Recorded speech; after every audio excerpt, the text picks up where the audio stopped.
Welcome back to Nick Lenz's Comic Corner Classics, that's known classics. This is episode number 1453 and Doubleshot number 1348. Yep.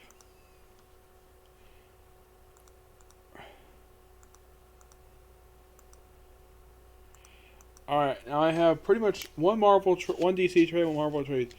This first one contains basically a couple one-shots that came out just last year. This is DC Comics Generations. This collects Generations, Shattered and Forged. It also collects the Shattered Generations Fractured Prelude from the Detective Comics 1027. These are your writers and artists, and there's a lot on here. These are like 100 pages. These basically giant sized one shots. It's almost like this is supposed to be like a mini series, but they said they canceled to make it two giant sized one shots.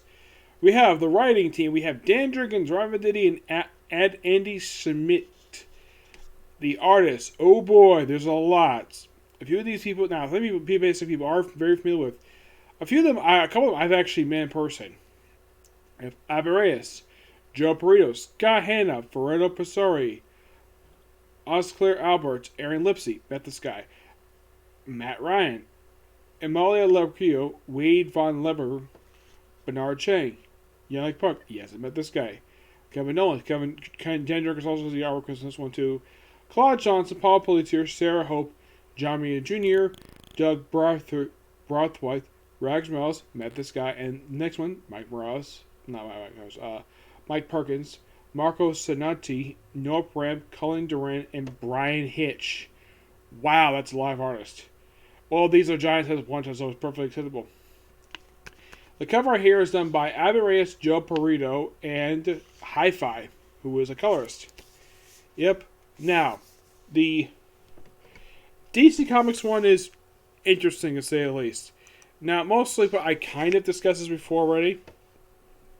Basically, a Batman in modern day where he's basically trying to stop a couple of criminals in a museum.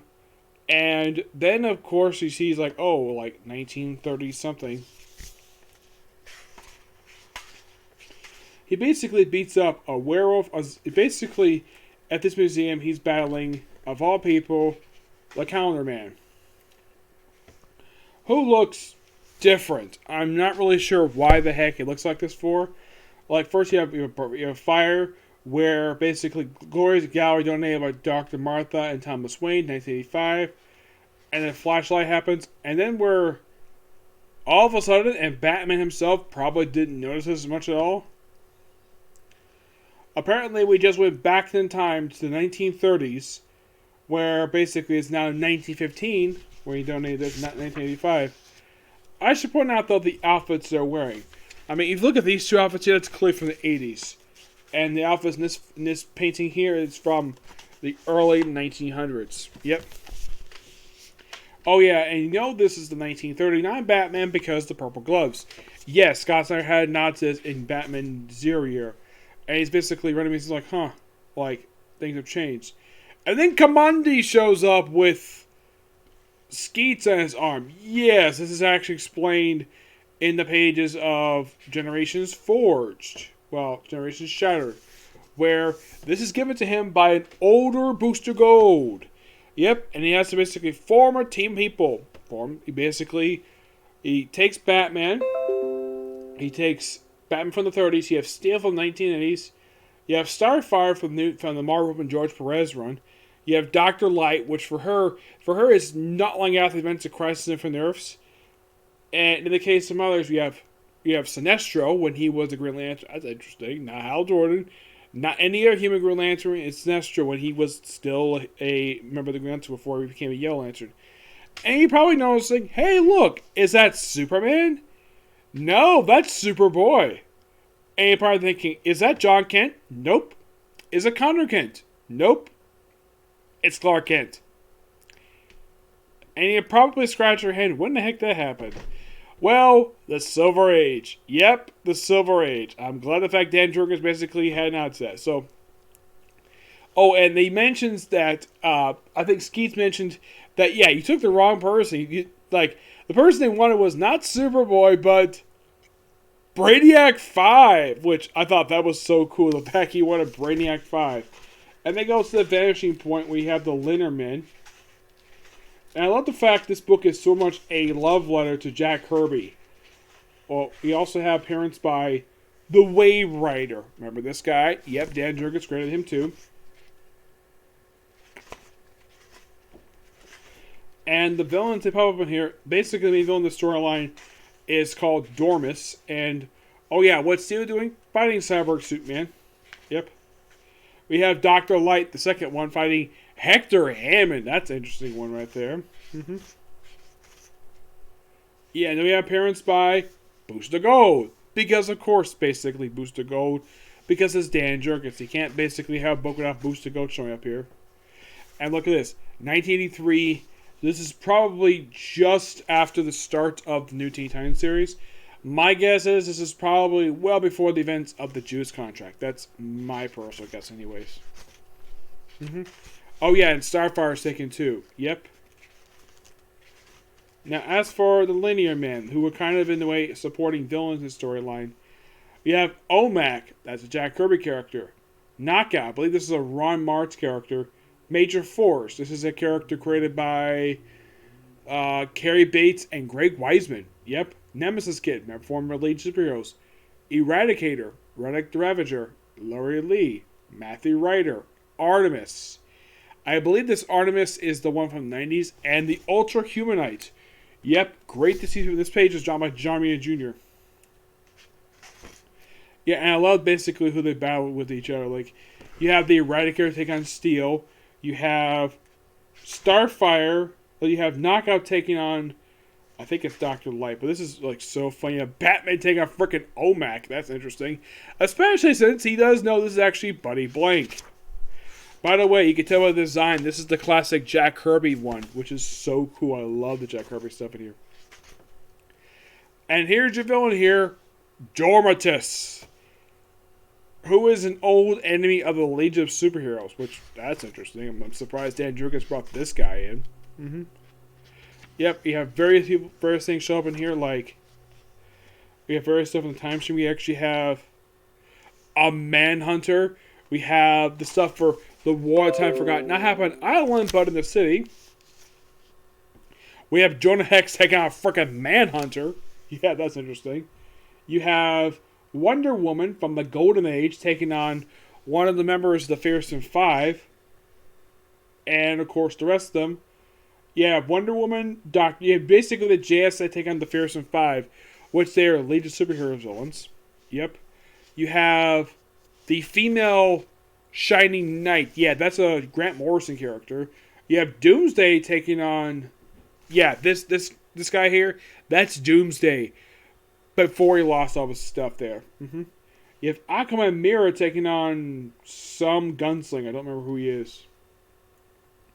Yeah, Reverse Flash taking on the Haunted Tank. Yes, Reverse Flash taking on the Haunted Tank. I thought that was so cool. You have Black Lightning Katana taking on, can't tell what these people are. You have Hawkman and Hawkgirl taking on apparently the Egyptian Black Lightning. You have Etrigan the Demon from his look from the Demon Knights series. We have Green Arrow taking on Nazis. We have, let's see. Yeah. Oh yeah, we also have Enemy Ace apparently taking on John Stewart. Yeah. So cool. I love this stuff. Like, if you're a fan of like pre-Flashpoint DC Universe, you would love this book. And also, if you're a fan of the Jack Kirby stuff, yeah, this whole thing with the whole Be My Friend, Build Together thing, yeah, that's from Kamandi. Yeah. Yeah. This event overall, like they do in fact defeat the guy at the very end, everything is restored back normal. Booster himself sees the other like, hey, why you like me? He's like, as for the future? Not really. Command, of course, goes back to his own time, which apparently, the way it's mentioned here, that apparently his world leads to Legion of Superheroes, which I thought that was kind of weird. Yeah. But this is very good. Love it. If you're a fan of basically the legacy of DC Comics, stuff related to Golden, Silver Age, along with the Bronze Age, and the 90s, you would absolutely love this. If you're a fan of that. I'm sure my friend Timmy, I'm sure he probably likes this too. Even if there's like time travels, but this stuff is just pure fun. I love it. 10 out of 10. Really good book. Dan Jurgens himself did a great job of the book. Yeah, and him doing this book actually makes total sense. Because he did work on some of this more classic stuff like Death of Superman. And a lot of other stuff basically with the 90s Superman. Okay. Moving on to Marvel, we have The Amazing Spider-Man, Volume 12. Yes, Volume 12. Not 4 or 5, 12. This is called Shattered Web. This collects Amazing Spider-Man, Volume 5, issues 56 to 60. Yes. There's a couple different stories. First, of course, is called, get this, it's called Last Remains Post-Mortem. Yeah, the first couple of issues in here deal with the aftermath of the Last Remains storyline, which I thought the storyline was really good. Though I thought it was kind of weird, though, they revealed that Kendra was actually Harry Osborn. Yeah, and there's teases of in here of, well, they kind of have it where Peter and MJ are basically kind of being a couple again. They're basically sharing the same bed. They're not married per se, but they are together. Kingpin makes a lot of appearances in here. And there's, of course, a nod to classic Stan Lee when, of course, this storyline is basically noteworthy as of recently for the return of Mr. Negative. Yes. You're probably thinking, when was the last time we saw Mr. Negative pop up in the comic? Well, as far as I know, I think the last time he appeared was back in the previous volume's first annual. Yeah, that was the last time he appeared. And, of course, he's here with his demons. Yep. And, of course, he makes a deal when at the time beats him up, hands it to the police. Of course, Miss Negative makes a deal with the Kingpin. In exchange for getting this particular, like, this life and this death and this whole thing of the stone basically bring out resurrection.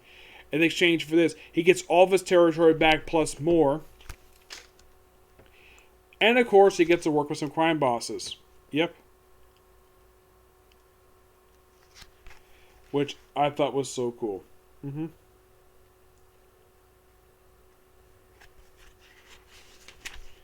Yep.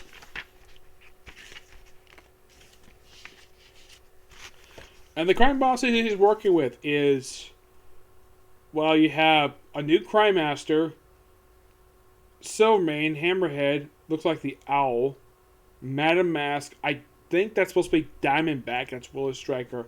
And here are the crime bosses. If you don't know who this chubby woman is right here, that is, she's an old Luke Cage villain. Yeah, she's a Luke Cage villain. Actually, even the most recent volume for Luke Cage. Let me look up on here. She was actually in the Luke Cage Netflix series. Let's see if I can find it here. Her name is Mariah Dillard. Yes, Mariah Dillard. That's her name. Or Backmora. Yeah, she's a very chubby woman. Oh, and by the way, she's always been like this. Yes, her appearance has never changed since the 1970s. Yeah, she's creation of Billy Graham. You're thinking, Billy Graham, you mean the evangelist? No. Is it, the wrestler? No, he's an actual writer. And the 3 people who created there, only Steve Eckhart is still alive.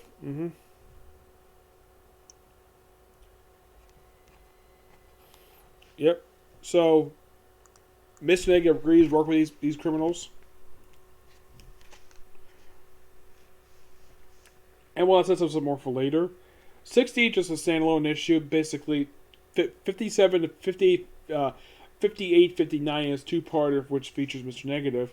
Though that sets up King's Ransom, which is the very next arc where it comes right after this issue here. And this basically, this ending, like, you have Peter reunited with Mary Jane, and they're kind of in the way back together, where then she talks to Mysterio. Where basically Peter goes, after having a kiss with Mary Jane, goes to the college to continue his courses that they basically almost forgotten about.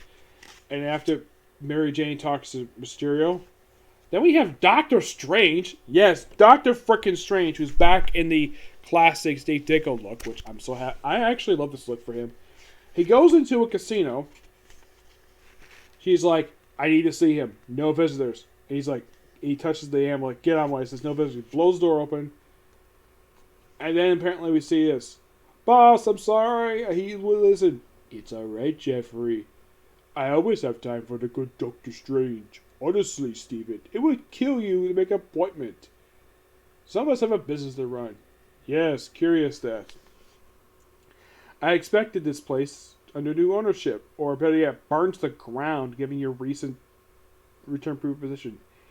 And close down a thriving business? You shouldn't see the profit mark this place. It's good to satisfy Steve. Besides, I kind of love it here. The people are terrifying.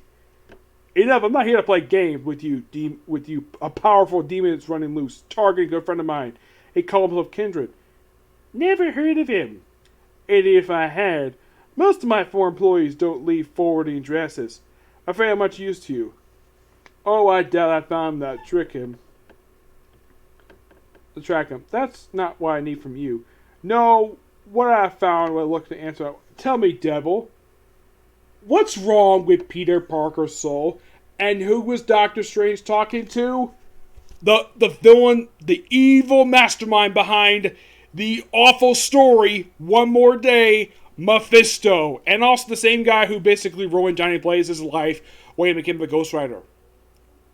Interesting ending. I told my TV probably like, yeah, Doctor Strange, undo One More Day in store because it's stupid. Really stupid.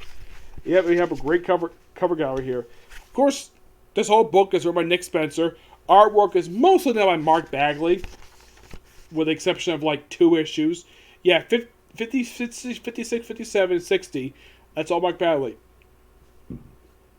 Excuse me, 50, 59. It's actually by Marco Ferreira, which is interesting because Mark Bagley has done the majority of the artwork since Ryan Isle left the book, which is interesting to say the least. This book I found really good. I give this book roughly a 10 out of 10. Yeah, I'm sure my friend Tiffany, he'd basically be itching to review this. Especially since, like, one of my favorite characters is confronting Doctor Strange over the bullcrap that is One More Day. Yes, I do agree. It is an awful storyline. The only good about it is the artwork. Yep, that's the only good about it. And the only reason why that story happened is apparently Joe Quesada wanted Spider-Man to go back to the 80s. Where he wasn't married, where he was single. And apparently, Spider-Man can't, I think it was either him or Dan DiDio said this comment. I think Dan DiDio's like, superheroes can't be married, can't be happy because it ruined their superhero lives. Well, here's the thing. That was something common back in the 60s. Not modern day. Oh yeah, he says, not interesting storytelling. I'm thinking, really? In the case of Dan DiDio, it's because he sucked at writing marriages. Joe Quesada didn't give a crap. Not at all. Yep. This, of course, is an excellent story. And here's something quite strange, though, about the next 2 stories coming out this one. King's Ransom and the Chameleon Conspiracy, which features the return of the Chameleon properly in the story.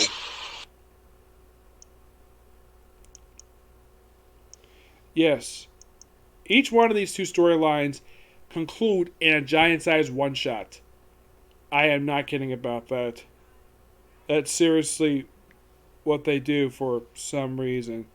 Yeah, it's probably Marvel being greedy, but it all depends upon exactly like when that thing comes out. I'll probably review it at that point. Okay, so that's it for particular review. Stay tuned for my reviews for One Piece and Boruto, and possibly if I get time, To Love for Darkness. Okay, so the video.